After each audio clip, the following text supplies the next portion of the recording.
us implement a disaster recovery plan to minimize downtime?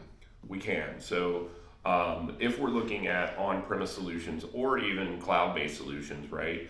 A couple of things that come to mind. Number one, if you're using 365 and you have a OneDrive on there that's a business account, we can use that to actually back up your desktop documents and folders and picture folder.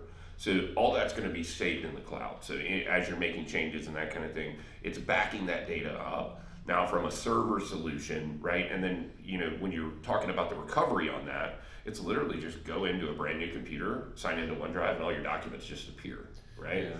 I think from my perspective, a lot of the things that people forget is recovery is different than backup. You actually have to not only have the data to recover, but you have to go through that recovery process. So if you lose a piece of hardware, a server or something of that nature, you've actually got to source another server. Correct. Right? And if you're not in the cloud, you can't just go out and buy a server tomorrow or down at Best Buy. You've got to go and order it. It might take a week or two if you're lucky. And then you've got to start to restore the information that you had. So we have another solution that works with that, so that we have basically it's a temporary setup for you. So we can do instant recovery with Veeam backup and recovery. So what we're able to do is stand you up in our environment, put a VPN link between us and you, so that you can actually access your server in the meantime while we're doing the build out, right? And that's part of that recovery type process, right?